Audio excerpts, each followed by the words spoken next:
আসসালামু আলাইকুম রহমতুল্লাহি ওয়াবারাকাতু। প্রশংসা আল্লাহ তাআলার জন্য, যিনি আমাদেরকে তার ওই সান্নিধ্য লাভের জন্যে বিশেষ পদ্ধতি ইতিকাফ দান করেছেন।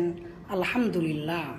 অতঃপর সেই মহামানবের উপর দুরূদ পাঠ করি, যিনি তার জীবনে 9টি বছরই প্রত্যেক বছরই ইতিকাফ করে আল্লাহ তাআলার সান্নিধ্য লাভের চেষ্টা করেছেন এবং আল্লাহ তাআলার প্রিয় সর্বশ্রেষ্ঠ বান্দায় পরিণত হয়েছেন সাল্লাল্লাহু আলাইহি ওয়াসাল্লাম।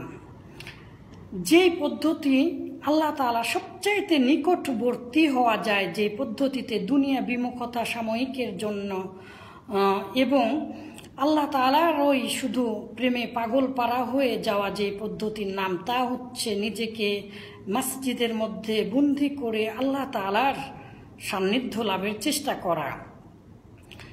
যেই পদ্ধতি সকল সাহাবীরা করেছেন, আল্লাহ রাসূল তার সারা জীবন করেছেন, অনেক সওয়াব যে পদ্ধতির মাধ্যমে একজন মানবের সর্বশ্রেষ্ঠ রাত্রি পাওয়া যায় লাইলাতুল কদর, সেই রকম পদ্ধতিতেও এখন মানুষ এতটাই উদাসীন হয়ে পড়েছে যে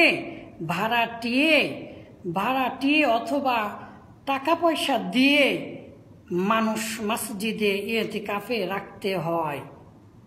সম্মানিত ভাই, বুঝতেই পারছেন আজকে ইতিকাফ সম্পর্কে নাতে দীর্ঘ আলোচনা করার পাশ পাবো ইনশাআল্লাহ। মহান আল্লাহ তাআলা বলেন, ওয়ালা তুবাশিরুহুন্না, তোমরা তোমাদের স্ত্রীদের সাথে দাম্পত্য জীবনে সুখমূলক আনন্দ উপভোগ করো না, অর্থাৎ স্ত্রীদের সাথে সহবাস করো না।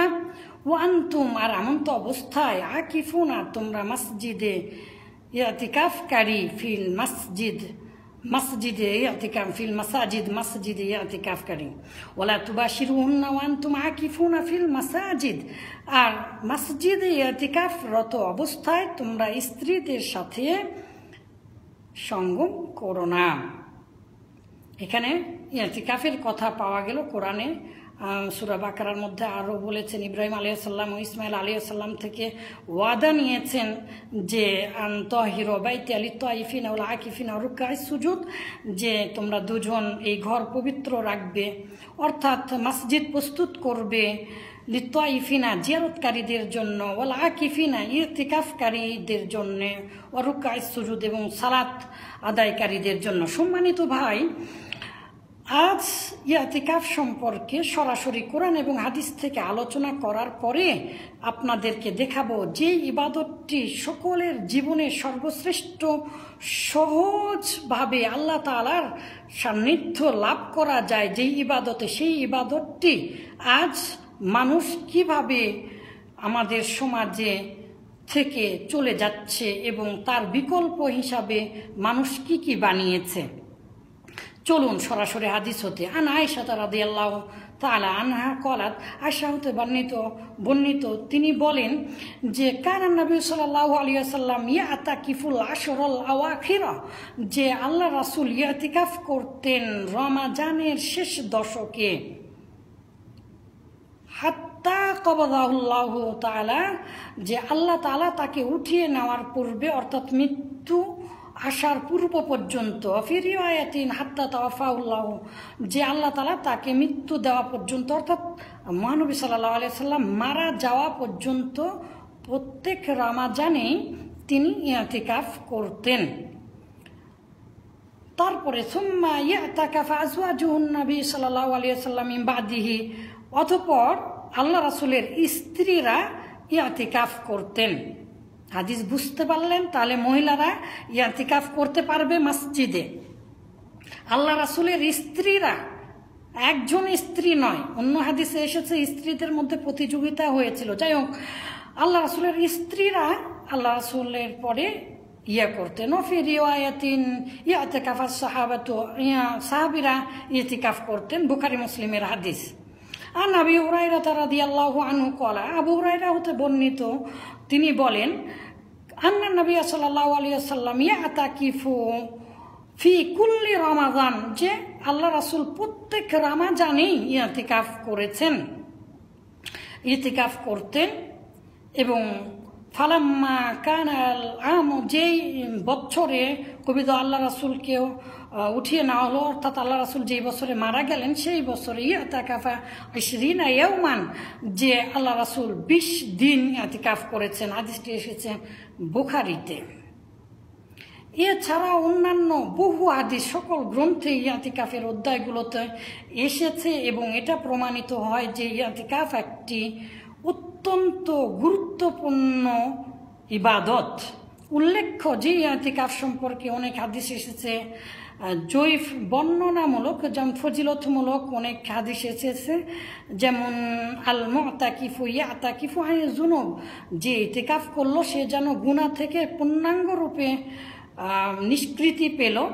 আবার অন্য হাদিসে এসেছে মান ইয়াতাকাফা আশারা ফি রমাদান আশারন ফি রমাদান, যে ব্যক্তি রমজানে 10 দিন ইতিকাফ করলো সেই ব্যক্তি যে এমন সোয়াব পালো কানা কাহাজ্জাতাইনি ও আমরাতাইনি, তার 2 হজের সোয়াব অথবা 2 উমরার সোয়াব। আপনারা জানেন ইতিকাফ থাকলে হজের সোয়াব পাওয়া যায়, অনেক সমাজে চালু আছে। হাদিসটি মোটেও ঠিক নয়, তবে উল্লেখ্য যে আল্লাহ তাআলা অসংখ্য সোয়াব দান করবেন, এতে কোনো সন্দেহ নেই। এবং একজন মানবের সর্বশ্রেষ্ঠ যে রাত্রিটি লাইলাতুল কদর, সে ইতিকাফের মাধ্যমে অবশ্যই ইনশাল্লাহ তিনি পেয়ে যাবেন। এরকম আরও অনেক হাদিস এসেছে, তিবরানিতে এসেছে, অন্যান্য হাদিস গ্রন্থে এসেছে ইত্যাদি হাদিস। যাই হোক, হাদিসগুলো জয়ীফ হলেও অবশ্যই বর্ণনা করতে সমস্যা নেই উদ্বুদ্ধ করার জন্য। তবে অনেক কথা সমাজে চালু আছে, যেমন কেউ যদি না থাকে ইতিকাফ তাহলে সকলের গুনাহ হবে। আসলে কি এই কথাটি সঠিক? কেউ যদি না থাকে ইতিকাফ তাহলে কি সকলের গুনাহ হবে? আবার চালু আছে একজন থাকলেই সকলের আদায় হয়ে যাবে। সকল গ্রন্থগুলোতেই দেখছি সুন্নাতে মুআক্কাদা, ইমাম শাফি সহ অনেকেই বলেছেন, আর বাদবাকি সকল গ্রন্থেই দেখছি সুন্নাত অর্থাৎ মানদুব। আর আমরা এটাকে আবার সুন্নাতে মুআক্কাদা আবার আলাল কিফায়া বানিয়ে দিয়েছে, অনেক সহি আলিমেরা পর্যন্ত বানিয়ে দিয়েছেন। সুন্নাতে মুআক্কাদা আলাল কিফায়া অর্থাৎ এমন সুন্নাত যেটি আদায় না করলে সবাই গুনাহগার হবে, এরকম পরিভাষা আলিম ওলামারা মোটেও করেননি। সম্মানিত ভাই, আপনি নিশ্চিন্তে থাকুন যে অবশ্যই এটা সঠিক যে যদি কেউ না থাকে তাই বলে যে সবাই গুনাহগার হবে, বিষয়টা এমন নয়।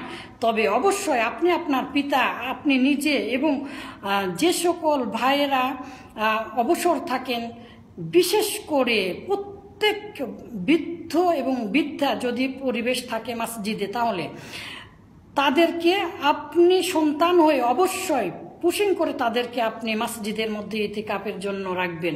কারণ এর ফলে তারা দুনিয়া বিমুখতা অবলম্বন করে তারা আল্লাহর সান্নিধ্য লাভ করবেন। এবং আপনি অবশ্যই চেষ্টা করবেন, কি যে মজা নিজেকে বন্দি রেখে, আপনি নিজেও একটু চেষ্টা যদি করেন মাঝে মাঝে করবেন, দেখবেন অনেক ভালো লাগবে। আপনার জীবনের যে কি মূল্য এটা আসলে উঁচুট না খাওয়া পর্যন্ত অবস্থায় আপনি বুঝতে পারবেন না, একজন বিজ্ঞানী বলেছেন। অর্থাৎ আপনার জীবনে আল্লাহর প্রেমে পাগল হওয়া যে কি মজা, আপনি যদি রমজানের 10 দিন আল্লাহর দিকে মনোনীত হন তাহলে দেখবেন, মনোনিবেশ করেন, তাহলে দেখবেন যে আপনি হৃদয়ের অন্তঃস্থল থেকে আপনি অনাবিল সুখের এক প্রকার শান্তি পাচ্ছেন, যা পৃথিবীর কোনো সুখ দ্বারাই সম্ভব নয়। সম্মানিত ভাই, তাই বলে কি আপনি 3 দিন থাকবেন, 5 দিন থাকবেন, 10 দিন থাকবেন না? 10 দিন অনেক কঠিন হয়ে যায়, তাই তো আমরা বানিয়ে ফেলেছি 3 দিনের জন্য, 5 দিনের জন্য। যদিও বা পৃথিবীর অধিকাংশ বড় বড় আলিম বলেছেন লা হাদ্দালাহু ওয়ালা হাদ ওয়াক্তুন মুআয়্যান, যে না তার কোনো নির্দিষ্ট সময় নেই, এই জন্য 3 দিন 4 দিন 5 দিন জায়েজ।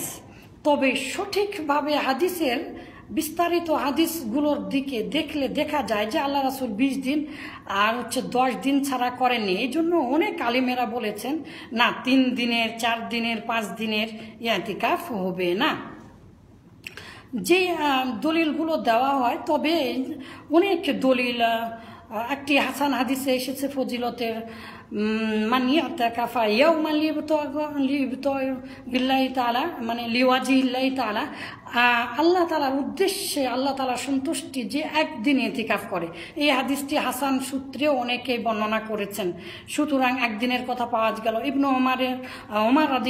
ওমর হতে বর্ণিত, ওমর রাদিয়াল্লাহু তাআলা আনহু জাহিলি যুগে নাযারাতু ফিল জাহিলিয়াতি, আল্লাহ রাসূলকে জিজ্ঞাসা করলেন যে আমি জাহিলি যুগে আগের ইসলাম কবুলের আগেই মান্যত করেছিলাম যে এক রাত্রি ইতিকাফ থাকবো, আনা আতাকিফা লাইলাতান, এক রাত্রি ইতিকাফ থাকবো ফিল মাসজিদুল হারাম, মসজিদে হারামের মধ্যে। তো আল্লাহ রাসূল বললেন না, তাহলে তুমি তোমার ওয়াদা পূর্ণ করো, তুমি তোমার মান্যতটা পূর্ণ করো।